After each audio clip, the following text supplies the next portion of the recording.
पुनर्जन्म के बाद वापस लौटे ही मैंने सबसे पहले अपनी प्रेमिका को साथ लेकर शरीर पर कटीले टैटू थॉर्न टैटूज बनवाए। उसने वेन जिंगवेई का टैटू बनवाया और मैंने पंगू का। उसके शरीर पर 9 स्वर्गीय परियां 9 हेवंस स्वन्नु अंकित थीं, जबकि मेरे सीने पर डोंगहुआंग ताई का टैटू था। मैंने उसकी 20 मिलियन की जमा पूंजी का उपयोग करके एक परित्यक्त जेल खरीद ली। यह देखकर हर कोई हंस रहा था कि तुम्हारी प्रेमिका सिर्फ एक मोहरा है, लेकिन असल में कुछ ही समय बाद दुनिया में ब्लड मून रक्त चंद्रमा का आगमन होने वाला था और पूरी सृष्टि बदलने वाली थी। सभी जीव उत्परिवर्तित म्यूटेट हो जाएंगे। साधारण सी चींटियां पल भर में 100 मीटर के विशाल दैत्यों में बदल जाएंगी और एक मामूली घास का तिनका आसमान छूने वाला विशाल पेड़ बन जाएगा। उस समय अनगिनत इंसान इन जीवों का भोजन बन जाएंगे। लेकिन जिन लोगों के शरीर पर टैटू होंगे वे पाएंगे कि उनके टैटू भी जागृत अवेकन हो गए हैं। किसी ने 10 यमराज का टैटू बनवाया और वह भूतों का स्वामी बन गया, तो किसी ने किरण का टैटू बनवाकर खुद को दिव्य रक्षक में बदल लिया। पिछले जन्म में मेरे शरीर पर कोई टैटू नहीं था, इसलिए मैं सबसे निचले स्तर का कीड़ा बनकर रह गया था। अब जब मैं प्रलय से 2 महीने पहले पुनर्जन्म लेकर आया हूँ,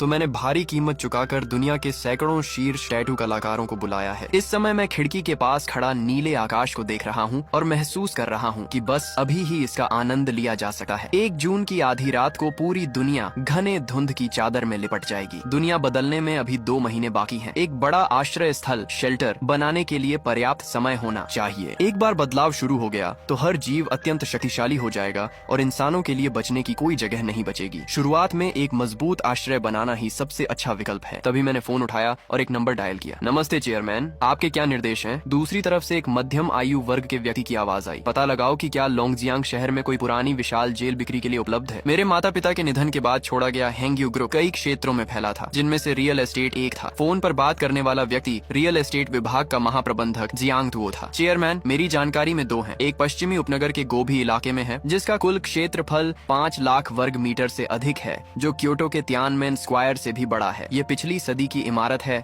और इसकी कीमत 700 मिलियन है। दूसरा वही ठीक है, मैंने उसे बीच में ही रोक दिया। पश्चिमी उपनगर का वह सुनसान इलाका बिल्कुल उपयुक्त था। चेयरमैन, क्या आप इसे जियांग तुओ की हैरान आवाज आई। तुरंत उस जेल के मालिक से संपर्क करो, इसे जल्द से जल्द खरीदो और निर्माण कार्य शुरू करो। दीवारें कम से कम 100 मीटर ऊंची और 2 मीटर मोटी होनी चाहिए, जो प्रबलित कंक्रीट रीइंफोर्स्ड कंक्रीट से बनी हो। फर्श भी वैसा ही होना चाहिए और उसके ऊपर स्टील की परतें होनी चाहिए। मेरा लक्ष्य एक विशाल आश्रय स्थल बनाना है। कम से कम हजारों लोगों के लिए 3 साल का राशन जमा होना चाहिए। तुम जानते हो ना क्या करना है। जियांग तो सन्न रह गया। चेयरमैन, मेरे मोटे हिसाब से आपकी शर्तों के अनुसार निर्माण और खरीद मिलाकर कम से कम 3 से 4 बिलियन का खर्च आएगा। मैं तुम्हें 10 बिलियन देता हूँ। काम 50 दिनों के भीतर पूरा होना चाहिए। अगर और पैसों की जरूरत हो तो फोन करना। इसे एक कयामत के किले डूम्सडे फोर्ट्रेस की तरह बनाओ। पैसा कोई समस्या नहीं है। मेरे लिए पैसा अब सिर्फ एक नंबर था। प्रलय के बाद जब नई मुद्रा आएगी तो ये पैसे बेकार हो जाएंगे। मैंने हैंग्यू ग्रुप को बेचने और बचे हुए पैसों से सोना खरीदने का मन बना लिया था। ठीक है चेयरमैन, अगर आप इतना पैसा लगाने को तैयार हैं तो मैं खुद निगरानी करूंगा और 50 दिनों में एक अभेद्य किला तैयार कर दूंगा। आश्रय का काम सौंपने के बाद मैं शीर्ष टैटू मास्टर्स का इंतजार करने लगा। मैंने इंटरनेट पर सबसे शक्तिशाली 10 राक्षसी टैटू 10 स्ट्रॉन्गेस्ट इविल टैटूज चुने। मुझे अंदाजा भी नहीं था कि जागृत होने पर ये कितनी शक्ति देंगे। पिछले जन्म में ब्लू ड्रैगन और किरण वाले लोग दुनिया के शिखर पर थे, लेकिन जानवरों का राज होगा। कुनलून पर्वत का सांप ड्रैगन बन जाएगा। ईएमआई पर्वत का बंदर राजा पूरी दुनिया के बंदरों पर राज करेगा। शाम को एक लग्जरी कार मेरे विला पर रुकी। दुनिया की मशहूर टैटू आर्टिस्ट करीम वहाँ पहुंची। मैंने उसे बताया कि मुझे 10 टैटू चाहिए। Yamraj, evil god, black dragon, death god, Asura, Chiyou, monkey king और नेजा। करीम हैरान थी। उसने पूछा कि क्या मैं अंधविश्वासी हूँ। मैंने बस इतना कहा, आप बस अपनी पूरी एकाग्रता के साथ इन्हें बनाएं। इन्हें संभालना मेरा काम है। अगले दिन टैटू का काम शुरू हुआ। मैंने अपनी सचिव शेन जिक्सिया को भी जबरन एक महिला राक्षस रक्षासा का टैटू बनवाने को कहा। जब मैं कमरे से बाहर निकला, मेरा पूरा शरीर टैटू से ढका था। टैटू जितने शक्तिशाली होंगे, जागृति का दर्द उतना ही भयानक होगा। लेकिन इस बार यह करो या मरो की स्थिति थी। समय बीता गया और 1 मई आ गई। जेल का निर्माण कार्य सुर्खियों में था। लोग इसे रईसों का शौक समझ रहे थे। किसी को नहीं पता था कि प्रलय आ रही है। मैंने अपनी शारीरिक स्थिति सुधारने के लिए